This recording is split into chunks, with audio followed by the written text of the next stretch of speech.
Hello people, welcome back to my channel. और अब हम आज स्टडी करेंगे 26 फरवरी की द हिंदू क्विज़। और आई होप कि आपको पीछे के क्विज़ेस अच्छे से पता होंगे and you have seen that videos also. Please like subscribe कर देना because it will help. I think आपको अच्छा लग रहा होगा क्योंकि वन लाइनर एग्ज़ाम्स में ये क्वेश्चंस पूछ लिए जाते हैं एंड फिर वहाँ पे क्योंकि छोटी छोटी चीज़ों को हम इग्नोर कर देते हैं जो कि इस क्विज़ेज़ में अच्छे से कवर की गई है। और ये क्विज़ जो है वो द हिंदू ही देती है, रोज़ पब्लिश करती है अपने चैनल, अपने वेबसाइट पे अकॉर्डिंग टू हर दिन के डेली न्यूज़ के according. So that's why it's a small effort from my side so that I can share this with you all also. So आप लोगों को अच्छा लगे तो प्लीज़ लाइक सब्सक्राइब कर देना and let's start.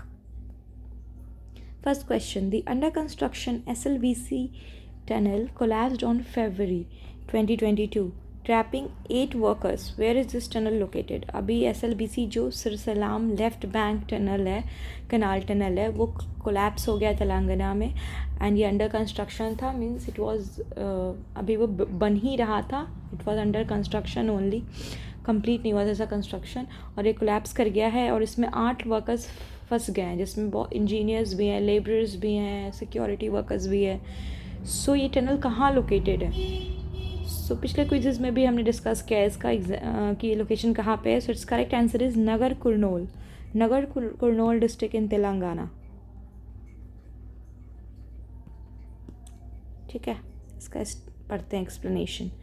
Uncertainty continued, अभी तक सेफ्टी एंड सर्वाइवल को लेके 8 लोगों की अभी तक कुछ नहीं हो पाया है कि बहुत सारे एजेंसीज जैसे NDRF, फिर उसके बाद और भी एजेंसीज़ हैं, BRO को भी इन्वॉल्व किया गया, बॉर्डर रोड ऑर्गेनाइजेशन को, कि जल्दी से जल्दी उन सर्वाइवर उनको बचाया जा सके, जो लोग ट्रैप्ड हैं उनको ऑक्सीजन पहुंचाने एंड और भी चीज़ें पहुंचाने के लिए गवर्नमेंट प्रयास कर रही है।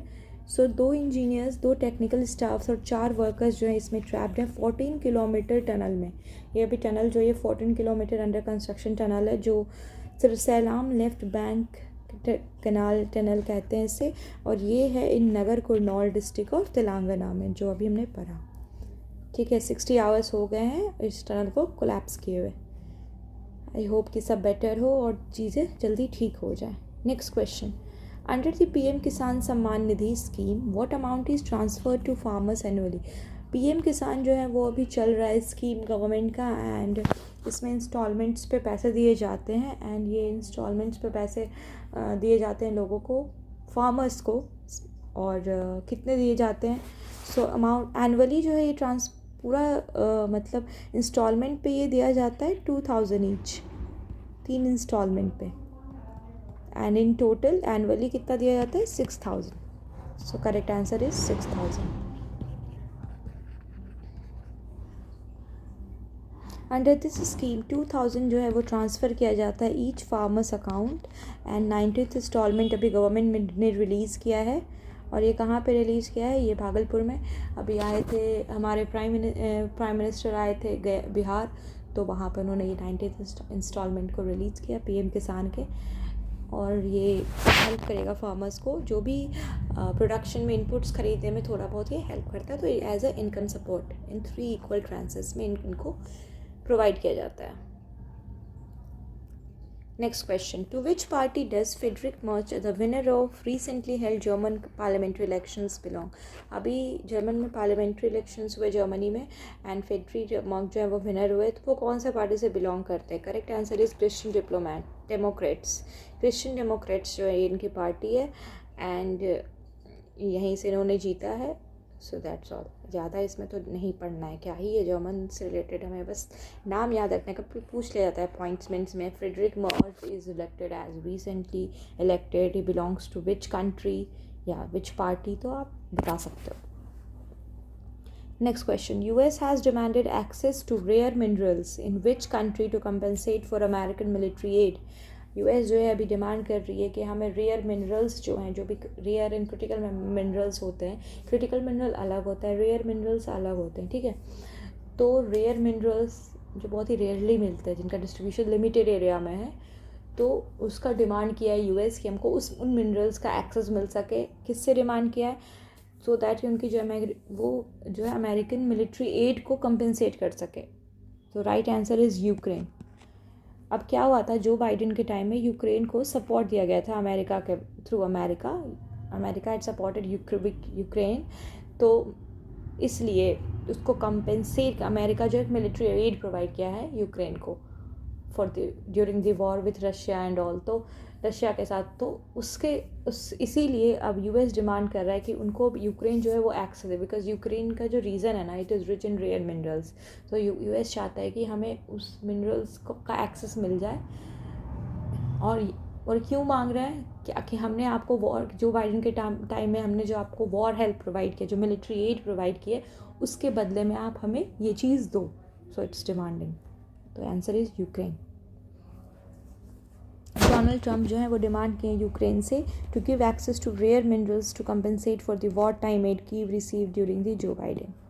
This is the explanation that I have already explained. Next question. Under the Right to Information Act, who is the final appellate authority?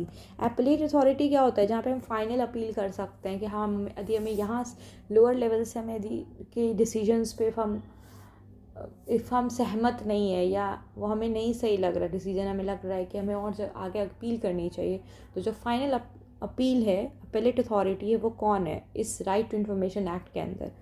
So it's correct answer is information commission. Supreme court नहीं है, ये याद रखना है, क्योंकि generally क्या होता है ना, सुप्रीम कोर्ट जो होता है वो फाइनल अपीलेट अथॉरिटी होती है, क्योंकि हम हाई कोर्ट से या फिर नीचे वाले कोर्ट से, लोअर कोर्ट से जाते हैं, पहले हाई कोर्ट देन वहाँ से सुप्रीम कोर्ट। बहुत सारे केसेस में डायरेक्टली सुप्रीम कोर्ट हम जा सकते हैं, जैसे फंडामेंटल राइट यदि हमारी ब्रीच हुई है रिट्स के केस में, तो वही। तो यहाँ पे इंफॉर्मेशन कमीशन को फाइनल अपीलेट अथॉरिटी बनाया गया under the right to information act, RTI। Next question, इसका एक्सप्लेनेशन देखते हैं। इंफॉर्मेशन कमीशन को बनाया गया है ताकि जो लॉ है वो इम्प्लीमेंट हो सके। और सुप्रीम कोर्ट में जाने के बाद बहुत सारी, क्योंकि ऑलरेडी वहाँ पे केसेस इतने ज़्यादा हैं, हर चीज़ों से इन्वॉल्व हैं, तो बहुत ज़्यादा पेंडिंग हो जाती है केसेस, इसलिए हमने फाइनल अपीलेट को यहाँ पे इंफॉर्मेशन कमीशन को दिया है, और सो दैट कि जल्दी जल्दी जो भी केसेस हैं उनकी हियरिंग्स हो सके एंड चीज़ें डिसेंट्रलाइज हो, डिस्ट्रीब्यूट हो, that's why. Next question. A recent investigation by BBC revealed that Indian pharma company was manufacturing a drug using carisoprodol, and which opium is addictive properties or physiological effects. So अभी recently investigate किया गया by BBC British broadcasting corporation के द्वारा, और reveal किया गया कि जो इंडियन फार्मा कंपनी है वो क्या कर रही है, एक ड्रग बना रही है यूजिंग कैरिसोप्रोडोल। ये एक ड्रग है, मतलब एक ड्रग मैन्युफैक्चर कर रही है इस कंपोनेंट का यूज़ करके, कैरिसोप्रोडोल का। और ये कौन सा ओपॉइड है, मतलब ये जो है एक ओपॉइड है, ये सही नहीं है। इट मीन्स हो सकता है कि ये जो इनपुट प्रोडक्ट है ये सही नहीं है। सो इसकी इन्वेस्टिगेशन चल रही है by BBC। So the correct answer is tapentadol. Tapentadol is the right answer कि ये ओपॉइड है टैपेंटेडोल। अब इसका पूरा देखते हैं सिनेरियो क्या था। BBC आई इन्वेस्टिगेशन जो है अभी क्रिमिनल एक्शन किया है एवियो फार्मास्यूटिकल्स पे, जो कि महाराष्ट्र की कंपनी है, ठीक है।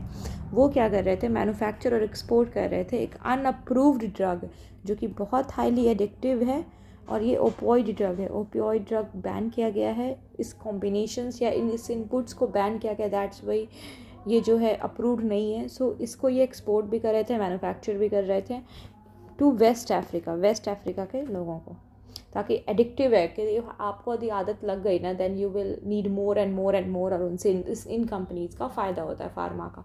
सो इन सब चीज़ों को के लेकर के BBC जो है वो इन्वेस्टिगेट कर रही है। एवियो फार्मास्यूटिकल्स के ऊपर क्रिमिनल एक्शंस लाए गए हैं।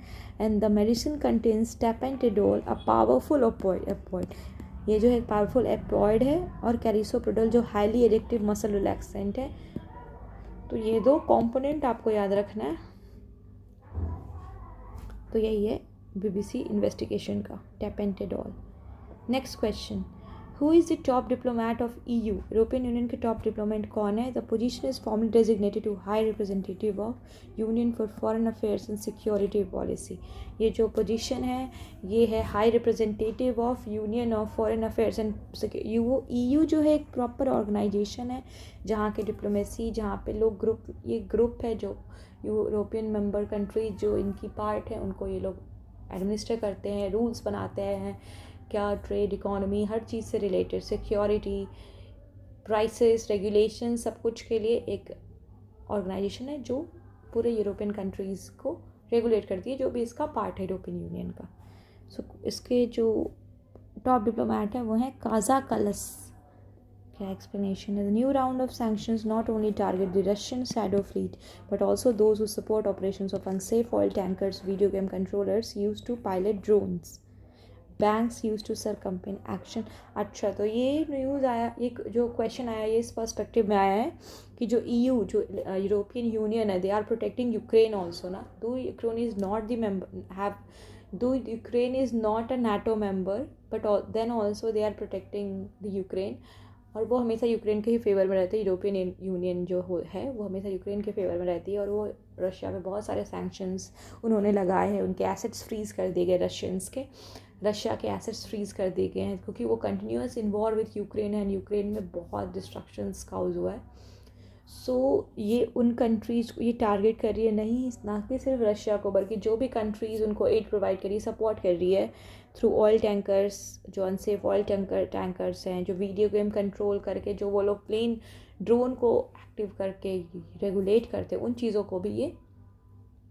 उनको भी ये टारगेट कर रही है यूरोपियन यूनियन। ये कहा गया है वहाँ के टॉप डिप्लोमेट काजा कैलिस के द्वारा। So they are against the Russians and all those, they target all those who support illegally, और क्या कहते हैं, अनफेयर मीन से जो रशिया को सपोर्ट कर रहे हैं इन वॉर में, तो उसके भी अगेंस्ट हैं ये। सो ये थे आज के क्विजेस। सो ओके, आपको अच्छा लगा होगा। Keep studying, keep watching, and हम फिर मिलेंगे next day with new quizzes. Till then, bye.